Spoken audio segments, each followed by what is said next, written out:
Welcome to this edition of Labor Vision. I'm Bob Delaney, Executive Director of the Institute for Labor Studies and Research. Labor Vision, a production of the Institute, focuses on topics of importance to working Rhode Island families. We hope you enjoy this evening's edition.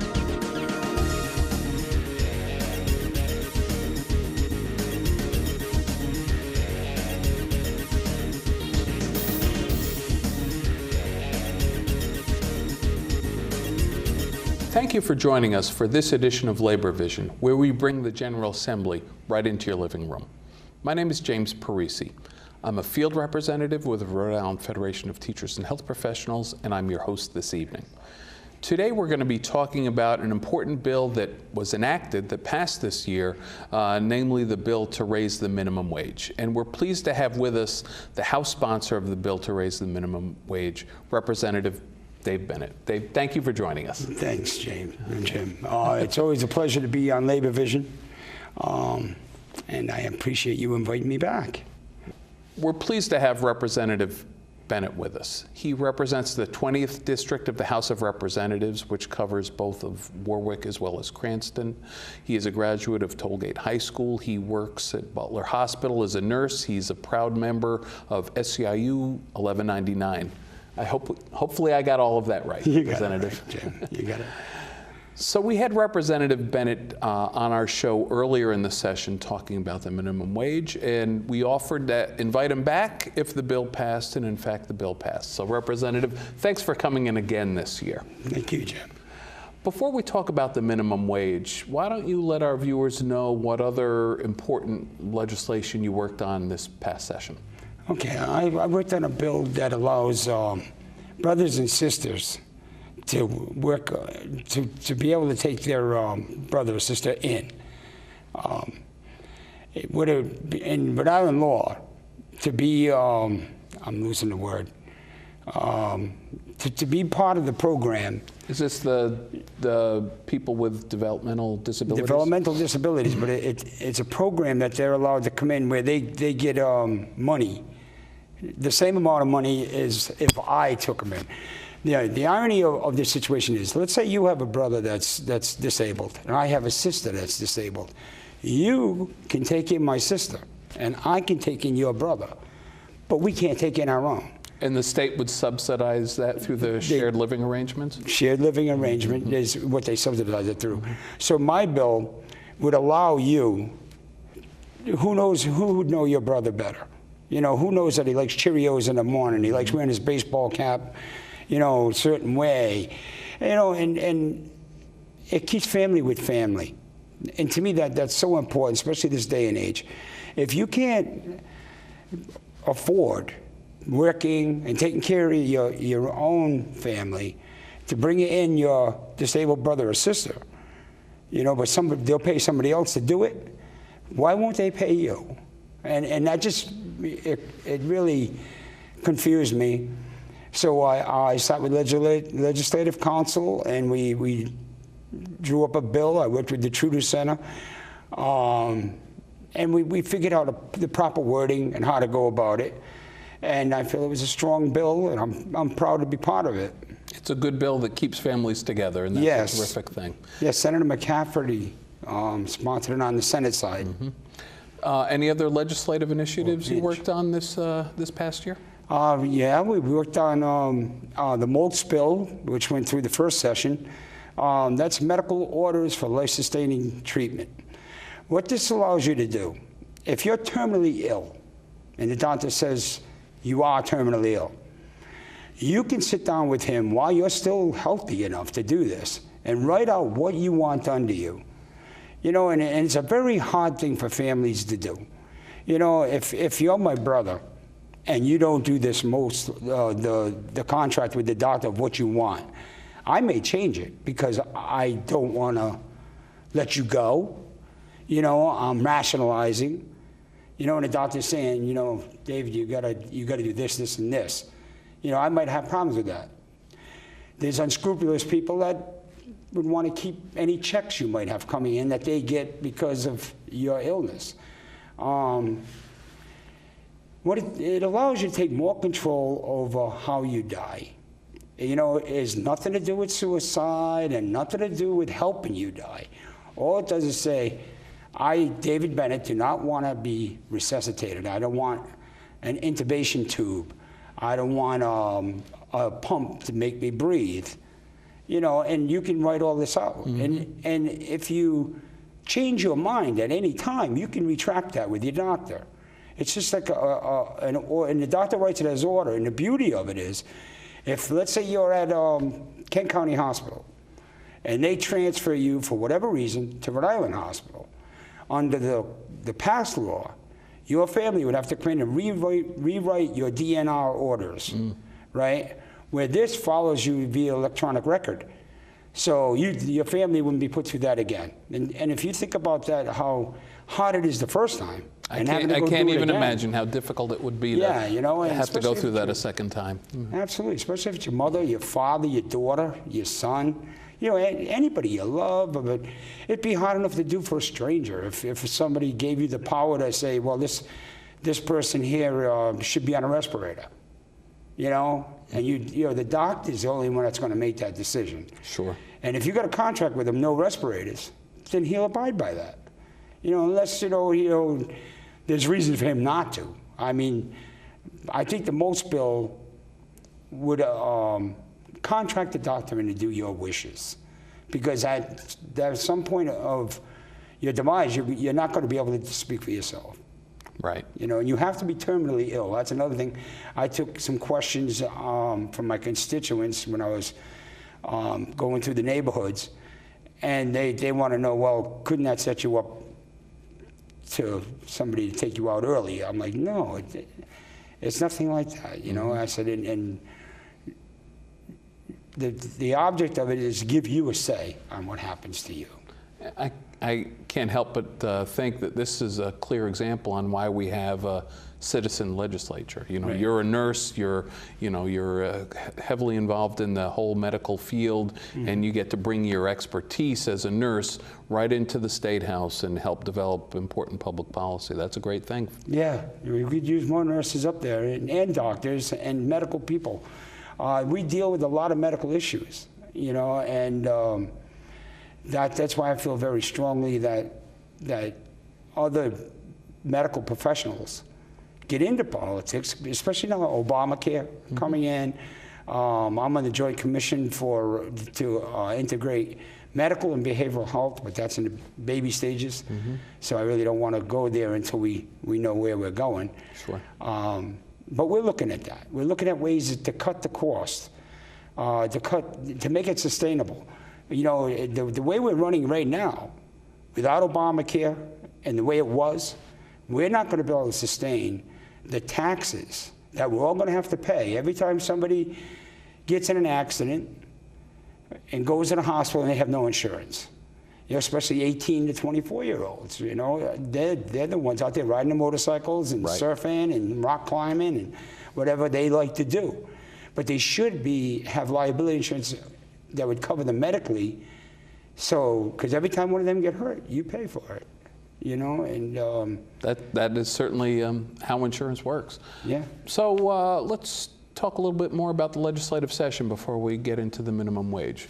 We're a couple years out from when the session ended at the beginning of July. When you look back, what do you think the biggest positive things for Rhode Island that the General Assembly did this year? Well, marriage equality, anything that does with rights. I think it was long overdue, but to be part of the vote that finally had it pass through, it's a very proud feeling. It's a feeling that you actually, you know, had some say in the history of human rights. Right. Another one is medical marijuana is big. I mean, I'd much rather see a patient smoking marijuana or taking marijuana medicinally than taking Vicodin. You know, the narcotics, it makes them go to sleep. My own personal experience with my dad, when he'd take his morphine, he had cancer, and when he'd take his morphine, he'd go to sleep. So he stopped taking his morphine. You know, he wouldn't eat. Well, anybody that knows anything about marijuana knows that you tend to be tired and you eat. Right. You know, but the General Assembly did some good things this year, and you know, not as much as a lot of people want us to do, but they must realize that it's a process, you know, and every step you make towards it gets you more towards your goal. Sure. So in terms of things that didn't happen this year, any major disappointments come to mind? Developmental disabilities, you know, that we wanted to see more of the money brought back out of the 24 million cut. Mostly involves, you know, a lot of it was tough to fathom because, you know, the surplus that we had, like we put $12 million back in the pension plan. Right. That was great because that could have went into whatever they wanted to use it for. You know, and you know, and that's a big step for the General Assembly as a whole to vote on it and give it back to the laborers, and that's where it belongs. And, right. And yeah, we had Jim Santorini on our show last month talking about that issue. So let's talk about the minimum wage. We have a situation where there's a federal minimum wage, but individual states can set their own minimum wage. The feds haven't changed the minimum wage since I think 2007. Right. But here in Rhode Island, you were a sponsor of a bill that raised the minimum wage a year ago, yet you were able to get a bill through the Assembly this year to raise it again. Tell us the story. First of all, why did you stick with trying to increase the minimum wage right after you raised it last year? Because it wasn't enough. You know, it was $7.35. It stayed there for a long time. Nobody changed it. I know a couple of my colleagues worked on it before I was even elected. And, you know, I got it passed the first time to $7.75. You know, and I'm still saying, you know, that's not enough. The feds are looking at $9. You know, President Obama would like to see it go up to $9 an hour, but they, you know, how things are right now in our government. We're lucky anything happens. But and apparently sometimes nothing happens. Nothing happens. But I got it raised to $8 an hour here. When it stimulates the economy, our lowest earners, when they make money, they're going to spend it in Rhode Island, you know, and they're going to have money to spend too. I mean, you know, $8 an hour isn't that much, and for them to have money in their pocket, and in this day and age, a lot of the older people, retired people, are now picking up minimum wage jobs. You know, people are picking up minimum wage jobs to supplement their income. People with kids, you know, and a living wage is probably $12 to $13 an hour, I would guess, and that's a low, you know, living wage. I know I couldn't get by on that amount of money, and you got to stimulate the economy, and one way to do it is to help the person that's got a goal. Most of the minimum wage workers have goals. They want to buy a car. They want to go to college. Whatever they want to do, at least this little raise in their minimum wage job will put more money in their pocket, which will allow them to live a better life. They'll be able to go out more. And I think that's important to the economy. So last year, the increased minimum wage was effective, was it January 1st? January 1st. And when is the new minimum wage going up? January 1st. And it's going up 25 cents? It's going to 25 cents. Okay, that's terrific. Yeah. I know the initial bill included an automatic cost of living increase, you know, based on inflation. Were you able to keep that provision in the bill that passed this year? Yes, I think it stayed in. It'll go to the, it'll have to be adjusted. I believe it did. Too many things in my mind, Jim. It's tough to keep a lot of the stuff in your head. I believe it went through. But Erin Lynch is the sponsor on the Senate side. and it finishes in the Senate. So I don't know what adjustments they made. Sure. You know? And Aaron Lynch was the sponsor of the bill to raise the minimum wage in prior years as well, wasn't she? Yes. Yeah. Yes. What was it like working with her on this important issue? She's smart. She's attentive. She listens to what you have to say. And she's great for Warwick, and she's great for the state of Rhode Island. Okay. I know a primary focus of the House and the Senate leadership this past session was economic development and getting our economy going in the right direction. Where do you think your bill to raise the minimum wage fits in with all of that? Well, it stimulates the economy. People have to spend. This is a buy-spend kind of world. And if you're spending the money, it increases the pay so people can get out of their house. Think about how much it costs to go to water fire, you know, things like that. Now these people who wouldn't go to water fire before may now want to because they have a little extra money in their pocket. We don't want our people going to Connecticut. It keeps us competitive. That's very important with Massachusetts and Connecticut. If I'm selling hamburgers at McDonald's, it might be just to my benefit to move across the line and work for McDonald's in Massachusetts or Connecticut because their minimum wages are higher than ours. We have to stay competitive with other states, bring business into our state. I think we're in the right direction. I think we're working on the right direction. There's a lot of new companies coming into Warwick. Mm-hmm. I've seen a lot of restaurants coming into Warwick. There's talk of hotels going up, and the airport district's starting to grow at a rapid. They just sold the Leviton building. Mm-hmm.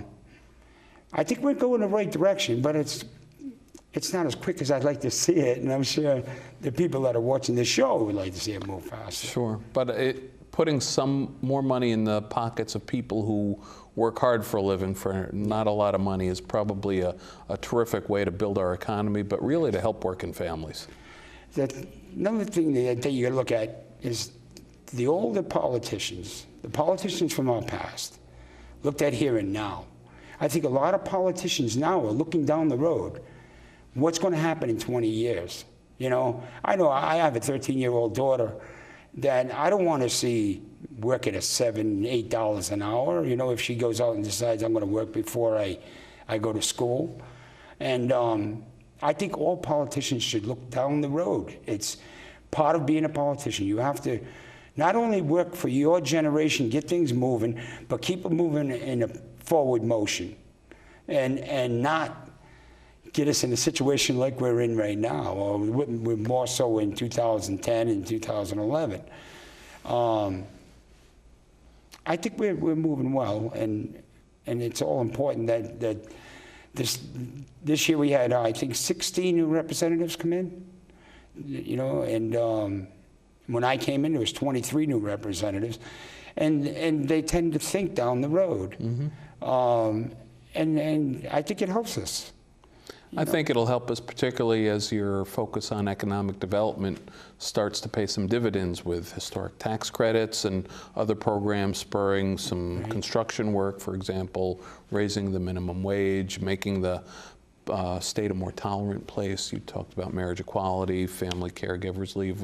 There's lots of positive things for economic development that have recently been enacted in this session, and hopefully we'll see the impact of that really soon. Right.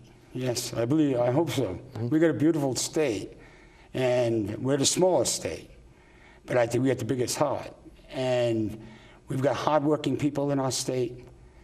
It's not that we don't want to work, it's that the work's not there. And until we get them the work, then, you know, I can see their frustration. You know, unfortunately, my job as a nurse will probably never go anywhere because there's always going to be sick people. Mm-hmm. But, you know, other businesses fluctuate. You know, they have booms, then they have the drops. And I think with thinking ahead and bringing in the right businesses that want to plant roots here, that want to stay here, it's not I'm going to be here for a month and we're going to, you know, generate this and then we're going to move I think it's very important to our state. That's terrific. And thanks for coming back again on the show to talk about a legislative success, raising the minimum wage. I appreciate you giving us your time. It's a pleasure, Jim. It's always a pleasure to be on Labor Vision. Yeah, well, thank you. And thank you for joining us for this edition of Labor Vision.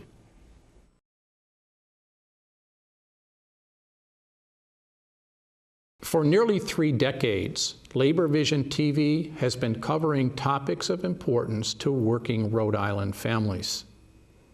When Verizon workers, IBEW Local 2323, provided an information rally to the general public while they were on strike, Labor Vision TV was there to cover that event. When ATU, the Amalgamated Transit Union, Division 618, we're celebrating 100 years of providing quality public transportation to Rhode Island residents, we covered that event as well. Today, we cover issues like kneecap testing and graduation requirements and its impact on Rhode Island students. We look forward to providing many more years of covering current Rhode Island events and hosting our legislative series with Jim Parisi, as well as spotlighting our grievance of the week. Hi, my name is Jim Riley. I'm Secretary Treasurer of United Food and Commercial Workers Local 328. And my gripe of the week has to do with the Walmart Corporation, a company that wages war on its own workers. My grievance of the week is the growing inequality in America, especially when it comes to what we pay low-wage workers in the service industry. Thank you for joining us for this edition of Labor Vision, where we bring the General Assembly right into your living room. My name is James Parisi. I'm a field representative with the Rhode Island Federation of Teachers and Health Professionals, and I'm your host this evening. I want to recognize the leaders and the union members who work at Twin River. About 900 union members, as we heard John say, make their living out there and make a good living. Labor's 271, Teamsters 251, Unite Here 217, Plumbers and Pipe Fitters 51, IBEW 99, SEIU 334, and when we have entertainment out there, the Stagehands Local 123. The Block Island Wind Farm project is contemplated as an 8 wind turbine project about 3 miles off of the southeastern coast of Block Island, which would provide about 30 megawatts of electricity to Block Island. Central Falls was a wake-up call for teachers across this country. That's when they began to realize that this so-called reform movement was different, that it's not about improving education, but about taking power. Instead of attacking the root causes of low academic achievement and low test scores, which are not necessarily the same, it was attacking teachers. And for the past year, we've seen this movement, which I call the corporate reform movement, treat teachers as public enemy number 1. Thank you for coming.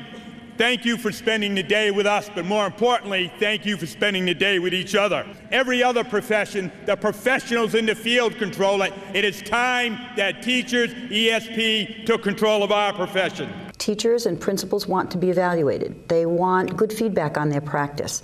They just want to make sure that the system is fair and reliable. And when you think about this evening and the title of Building Futures and Changing Lives, Building Futures and Changing Lives, and you saw all these young people up here tonight, and you talk about what is really the foundation of unions, to build futures and change lives. My name's Tim Byrne. I'm the business manager of Local 51 Plumbers and Pipe Fitters. We're at our training facility, and we're hosting a welding event for UA Welding Certification, which is a program that is held in conjunction with the National Certified Pipe Welding Bureau. It really is a safety issue for me. And you know, I'll argue and debate money issues all day with people. But you know, in the end, money's a business thing. Some we win, some we lose, and you go on your way. But not when it comes to safety issues. It's real personal to us. And we feel, you know, it's a sad and unabashed truth that almost in the construction, the field of construction, every day in this state, every week, every month, people are cheating. Whether they're cheating a prevailing wage or they're just cheating their employees, it happens all the time. It was obvious in the Providence Journal, where Bob Kerr made reference to the fact that Verizon really did something more than just for your members. In a tough economy, in high unemployment situations, your members went on strike for workers' rights. It's as simple as that. History is a great teacher. Now, everyone knows that the labor movement did not diminish the strength of a nation, but enlarged it. By raising the living standards of millions, labor miraculously created a market for industry and lifted the whole nation to undreamed levels of production.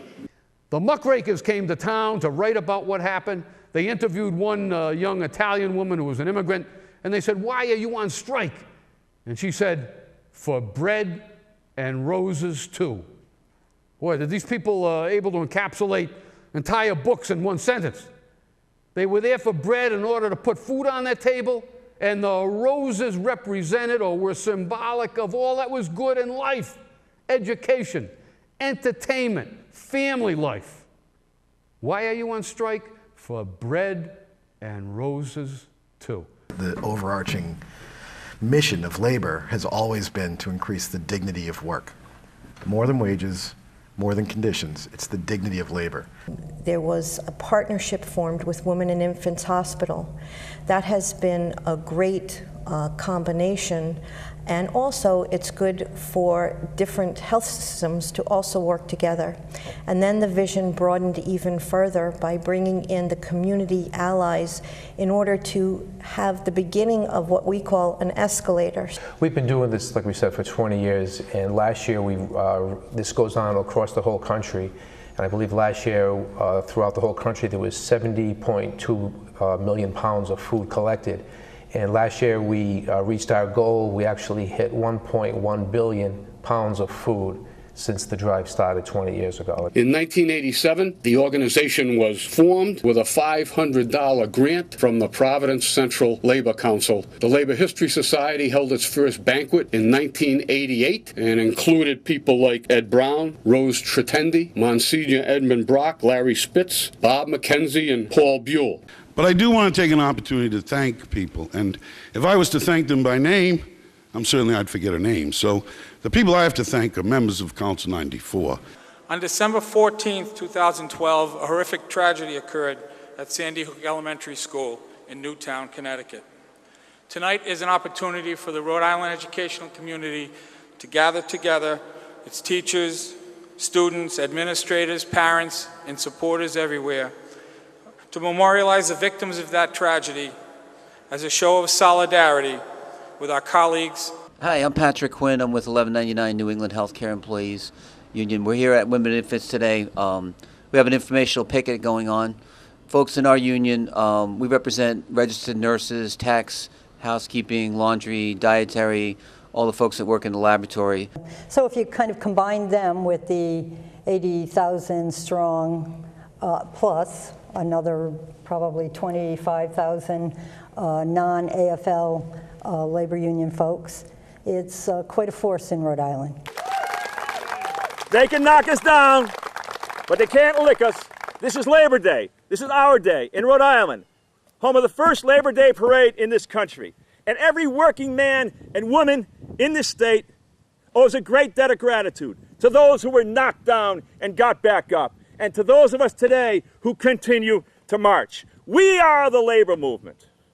And we say to all you workers, whether you're union or non-union, you're welcome. You're welcome for the 8-hour day. You're welcome for the 40-hour week. You're welcome for child labor laws. You're welcome for safe workplaces. You're welcome for paid vacation and sick days. You're welcome for health insurance and pension. And you're welcome for this Labor Day weekend and every other weekend of the year. Because we're the union and damn proud of it. Thank you. Thank you for joining us for this edition of Labor Vision. We appreciate your input and encourage your comments. Labor Vision can be seen on this channel 3 times each week: Tuesday at 7 p.m., Thursday at 8 p.m., and Saturday at 5 p.m.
Good evening, and welcome to this edition of Labor Vision.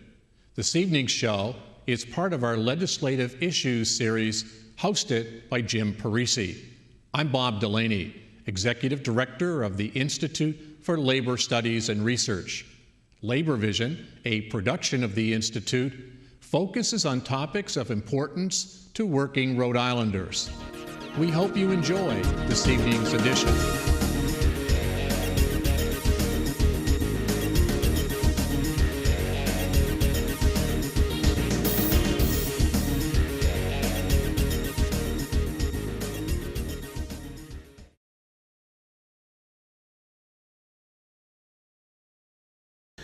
Thank you for joining us for this edition of Labor Vision, where we bring the General Assembly right into your living room. My name is James Parisi. I'm a field representative with the Rhode Island Federation of Teachers and Health Professionals, and I'm your host this evening. Today we're going to be talking about a recently enacted bill that expands temporary disability insurance to allow people to take care of ill family members for up to 4 weeks and do so and receive TDI benefits. And we're very pleased to have the prime sponsor of the bill in the Rhode Island Senate, Senator Gail Golden. Thank you for joining us. Thank you so much for having me. Yeah. Senator Golden is just finished her first term in the Rhode Island Senate, representing the 3rd Senate District on the east side of Providence. She serves on the Health and Human Services Committee as well as the Environment and Agriculture Committee. She is a graduate of McGill University. She got a master's degree at Tufts, and she is the Strategic Initiatives Officer for the Women's Fund of Rhode Island. Hopefully I got all that right, Senator. That was correct. All right, good. Before we talk about the TDI bill, let's just get a little bit of background. First of all, how did you first get involved in politics? You know, I can't really remember when the first time I got involved in politics. I've certainly grew up with parents who believed in social justice, and so I was one of those kids who in high school was marching, holding signs about various different protests.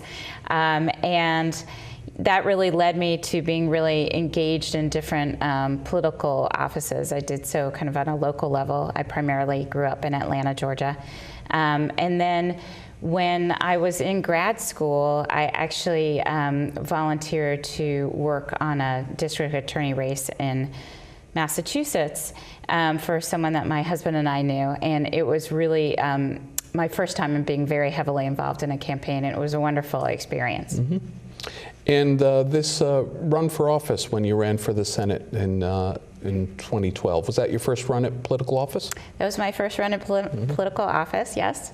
I have worked in public policy for many years and done much of the advocacy work, but the first time I run for office. Did you have a relationship with the former senator, Rhoda Perry?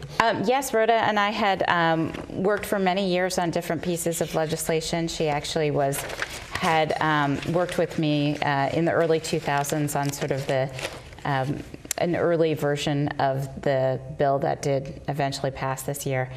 And she and I also worked together on many child welfare issues that were very important to me and that she was very committed to as well. So tell us about your job. First of all, what is the Women's Fund of Rhode Island? Women's Fund of Rhode Island grew out of the Rhode Island Foundation many years ago, although it is its own organization now. And what we do is work to create a more equitable society for women and girls in Rhode Island. And we primarily do that through policy advocacy and research and engagement activities so that we have more people talking about the way our public policies affect women and girls. And what do you do there as a strategic initiatives officer? I do a lot of strategic thinking. I research our reports. I also do things like, we just had a wonderful event this week hosted also with the Pell Center in Newport, where Senator Jack Reed, Senator Chris Dodd, and Ellen Bravo, who is with Family Values at Work, all joined us for a discussion of the 20th anniversary of the Family Medical Leave Act. Senator Dodd had been the architect of that piece of legislation federally. And Senator Reed, when he had been in Rhode Island, had worked on being one of the first states in the country, the first state in the country to work on a Parental and Family Medical Leave Act for unpaid leave. That really was the precursor to that. So it was a really engaging conversation, and I'm the person who organizes events like that and does different types of research. Well, that's interesting work and definitely related to your work in the Rhode Island Senate, no doubt about that. Yes, I'm very lucky that I get to spend all day long doing work that I'm really committed to, which also is very similar to the kind of commitment I bring to being a state senator. Terrific. So other than the TDI bill, what were the other pieces of legislation you worked on this past year? Well, I had several bills that I was sponsoring. Another one that I'm very proud of that passed this year, got a little less attention than my paid family leave bill, but was a child care subsidy bill. And currently, or up until this point, when people went into an unpaid internship, they could not use a child care subsidy, and yet we have these 12, 13, 14-week programs from the Governor's Workforce Board that essentially were unavailable to people who had children and couldn't afford to find a different way for that child to be cared for. And yet those training programs lead to jobs, and it's important that they be able to be accessed by everybody. So I was able, through my advocacy and legislation, and finally it went into the budget, to be able to create a subsidy so that people can now qualify for a child care subsidy to cover their time while they're in the unpaid internship as well. I introduced a bill to repeal voter ID, and I'm also one of the sponsors of one of the 3 gun bills that passed. Terrific. So taking a look back at the recent session of the Assembly, we're a few months out now, what do you think are the highlights, the best things that the Assembly did for the state of Rhode Island? Well, I think we put a lot of thought into different ways that we can help working families in Rhode Island, and certainly my day-to-day is really about how do we create a more equitable society, and that for me means making sure that we have opportunities for everybody. So things like that mean I'm very proud of the fact that we raised the minimum wage for the 2nd time in a row, that we allowed child care workers to be able to organize in order to advocate for their own professional development and working conditions. And then I think that there was some robust discussion about important issues like gun legislation and what that really means, and how do we create a society that feels safe. And then I think ultimately we spent a lot of conversation talking about, a lot of time talking about the economy and how can we help shape a Rhode Island that is going to be profitable for everybody. And I know employment has been a driving issue for a lot of people who spend time up at that Assembly, so the focus is certainly well merited. Any disappointments that you feel when you look back on this past year, your first year? Well, I do feel like it was a very successful year for me in my first year, but there were other pieces of legislation that I really cared about that I wasn't able to get in my first year, and that included an expansion of funding to pay for family planning services, which is federal money that we're leaving on the table because we're not willing to match the state money. And it's a substantial amount of federal money, but more importantly, it sends a message that we think preventative health care is important and that we want to be there for men and women who can't afford to use those health services in other ways. So I was disappointed to see that not pass this year. Certainly, I have been a strong advocate for repealing the voter ID law, and we got a little movement on it, and then it sort of backpedaled. So I'm hopeful that this upcoming session will be able to see some real change on that. Terrific. So let's talk about TDI. First of all, it's a statewide program. It is funded by employee contributions to allow people to take time off for sickness. Tell our viewers what your bill did to change TDI this year. So temporary disability insurance, TDI, has existed in Rhode Island since 1942. We were the first state to implement it, and we were only one of 5 states to have it in the country. So in general, we were very lucky in Rhode Island to already have that existing, and that means that when you yourself are disabled from work, you can take the time off and get paid through the TDI system that every worker pays into, every private sector worker pays into. And be able to get that kind of coverage for yourself so that you don't have to worry about where that money is going to come from when you need to take that time off from work. But we did not have that same option available if you needed to take care of somebody else. And the reality is, the way our workforce is, that people sometimes do need to take care of other family members who are in the middle of a healthcare crisis, or because of a birth or adoption, or a child joining the home through foster care. So what this bill does is allow people who are paying into the TDI system, which is about 80% of our workforce in Rhode Island, to be able to draw on up to 4 weeks of that paid leave time to care for somebody else or to spend time at home bonding with a new child in their home. So the payment would be similar to the payment that people currently receive under the illness portion of the TDI program? Yes, it is the same payment. Okay. And when is this improved TDI benefit effective? It's going to go into effect January 1st. That's terrific. So, let's talk about the child care portion of it, because that's an interesting component. This bill isn't just about family illness, but it also allows newborn mothers in particular, I imagine, to stay with their children, or you mentioned foster care and adoption are covered as well. Exactly. So it is certainly, while you know, we see that more moms take leave to be with that new child in the home, that what we have seen from the other 2 states that have a similar program, California and New Jersey, that in California, which has had this going for 10 years, there are actually more dads now over the course of 10 years have really increased the number of dads who are taking a couple of weeks off to take care of their new child in their home as well. So I think that's wonderful, because it really helps change the conversation about who is who plays an important role of caregiving in the family. And when this bill went in, did it garner any kind of opposition? There was definitely opposition to this legislation.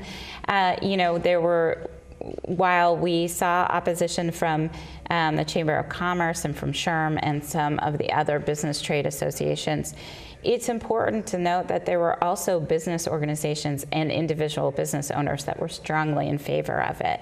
And it was really their voice that helped move this piece of legislation. Sure. So what was the opposition? What were, give us a fair assessment of what their arguments were, why they didn't like this expansion. You know, I think that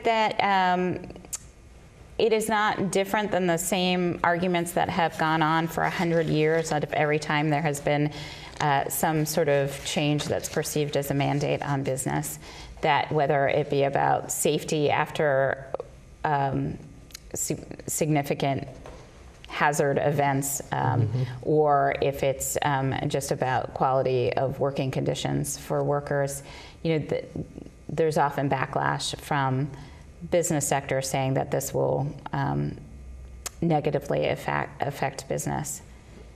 The difference is, after 10 years of this program existing in California, we can see that it doesn't have that effect, because there has been considerable research that shows that businesses in California either view this as a completely positive law that they have and program that they have for their employees, or it really has almost no effect. So it's a positive or neutral for them. Very few of them have ever indicated that it's a problem. Sure. So earlier you mentioned that the economy was a prime focus of the Assembly this year. Where does this bill fit into the whole issue of trying to develop an economy that does create jobs and good paying jobs for Rhode Islanders? You know, it's a great question, because I think it directly ties into being an economic driver. When people can't afford to go to the grocery store, they're not going to go to the grocery store. Less groceries are going to be purchased.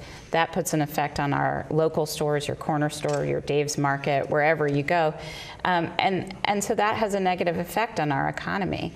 But when we are able to make sure that people keep money in their pockets and are still able to meet their everyday expenses during this critical time in their lives, we know that the economy will keep going. And ultimately, it is a benefit for both employers, employees, and our economy. So when you were talking to your colleagues, I mean, here you are as a freshman senator, how did you convince your colleagues to move such an important and big bill your first year out? Well, you know, I think there are many different factors, but I think the main thing is it's very hard to get through life without having a life experience of a family member getting sick, your wife getting breast cancer, your child having to be in the hospital for a couple of weeks, seeing really what that means. And so many members of the General Assembly have their own personal life experiences, or a close friend or family member has had that experience, that many of them connected with this in a way that they thought it was something that we really needed to do. Mm-hmm. So, you know, things in life aren't necessarily free, and this is a good benefit, an expanded benefit, but let our viewers know, you know, how expensive is this, and how is the state going to be able to cover it? So TDI is collected in everybody's paycheck who is a private sector employee. And the estimates from the Institute for Women's Policy Research, who is an outside group that ran some research on this to try and figure out the estimated costs, is for the average worker in Rhode Island who makes about $40,000 a year. This will mean that their TDI payments will increase about 64 cents a week.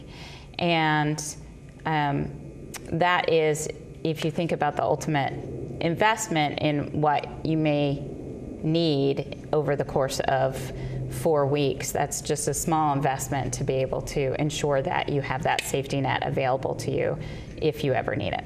Yeah. Most bills that go through the legislative process have sponsors on both sides. Who did you work with on the House side to make this expansion a reality? House sponsor was Elaine Coderre, and Representative Coderre had her own personal life experiences that really drove her to support this piece of legislation. She was a very strong advocate for getting this done, and was really joined me in being very committed to making sure that we were able to help all Rhode Islanders by getting this bill passed. Mm-hmm.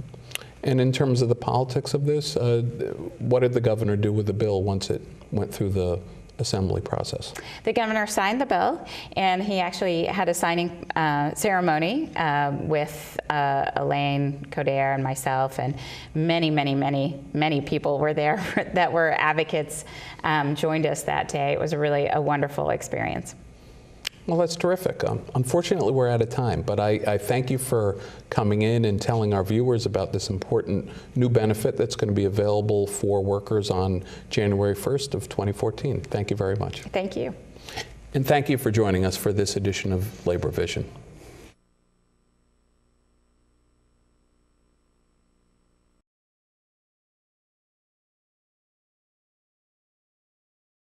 Hi, my name is Mary Harrington, and I'm with the Rhode Island Labor History Society. Today, for this Labor Vision segment, we will be discussing the important role that Pawtucket, Slater Mill, and the Blackstone River played in America's early industrial history. The Blackstone River flows 46 miles from Worcester to Narragansett Bay. Primarily because of its steep and constant drop, 430 feet in all, its waters played a starring role in what historians consider one of the most important events in early American industrial history. Shortly before the American Revolution, a British immigrant named Samuel Slater built a small wooden cotton mill that used machines instead of a spinning wheel to turn cotton into thread in Pawtucket. While Native Americans fished and hunted by the Blackstone River for centuries, the river is actually named after an Anglican clergyman named William Blackstone. At odds with his pious Puritan neighbors, he left the Massachusetts Bay Colony in 1635 and settled beside the river in what is now Lonsdale. Historians do not know a whole lot about William Blackstone, except that he seemed to prefer a solitary life in a home he called Study Hill. A year later, he was joined in what was then a wilderness by Rhode Island founder Roger Williams, also a clergyman, who was forced out of the Massachusetts Bay Colony because of his unorthodox religious and political beliefs.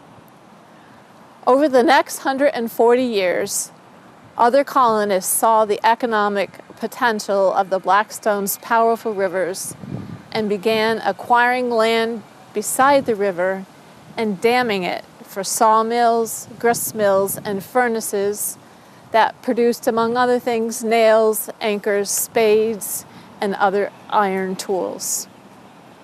Pawtucket's industrial history began in 1691 when Joseph Jenks, a skilled tool worker, bought 60 acres of land beside the river to build a sawmill and a forge. But it wasn't until 1793 when Slater, who had worked in the textile industry in England, adapted the British Arkwright system that carded and spun cotton into thread by machine. He did this with the support of a wealthy Providence merchant, Moses Brown. Like the grist mills and sawmills already working on the banks of the Blackstone, Slater used water power to run his first spinning machines.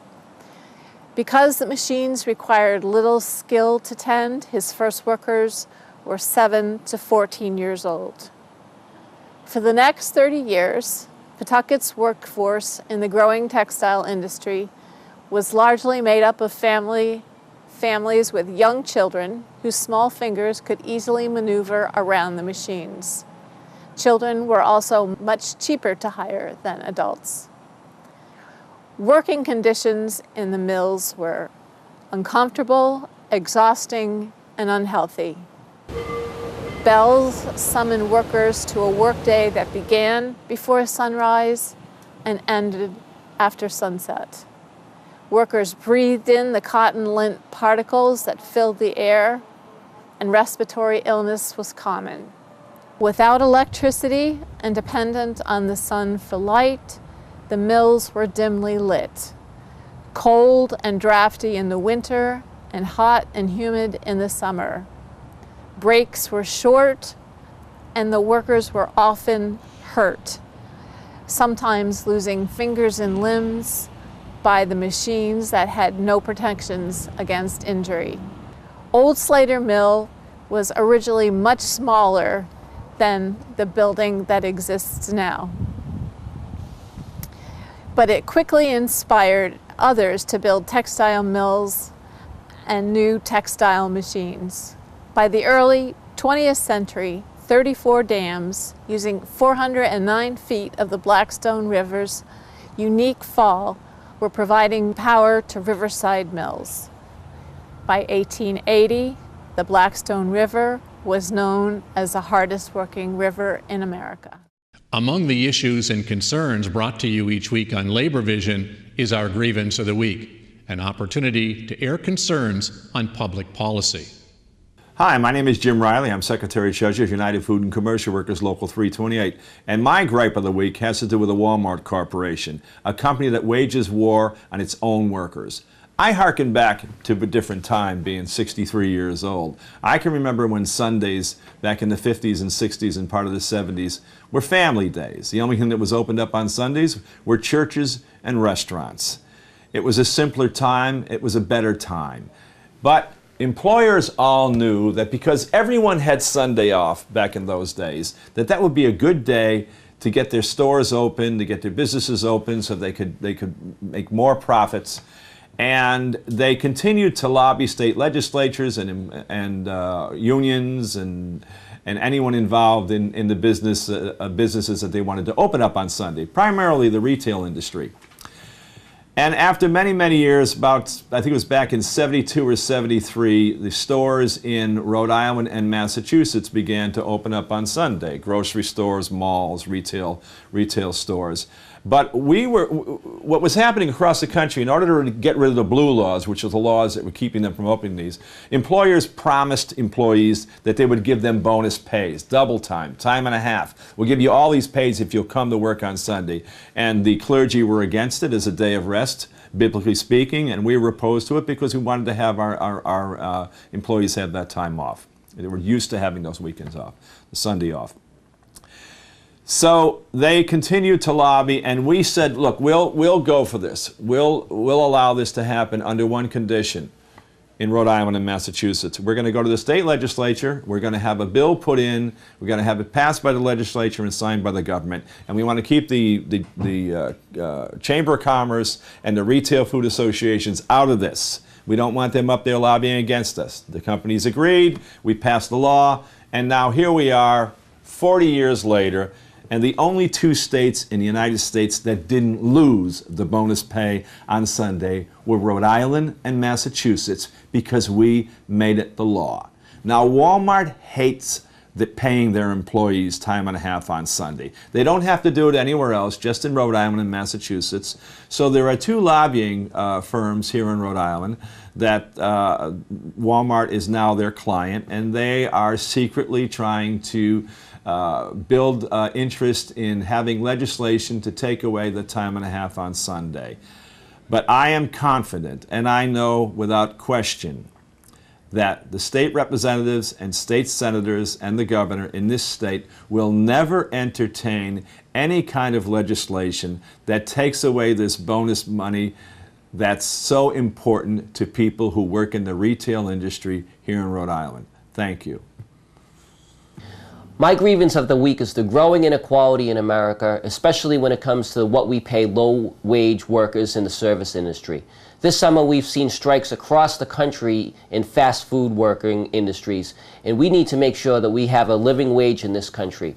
That's why there's groups across the country called Fight for 15 that are making sure that people that work in fast food get a starting wage of $15 an hour.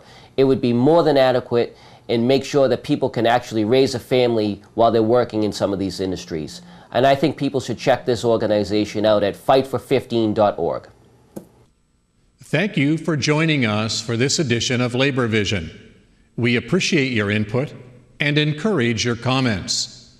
Labor Vision can be seen 3 times each week: Tuesdays at 7 p.m., Thursdays at 8 p.m., and Saturdays at 5 p.m.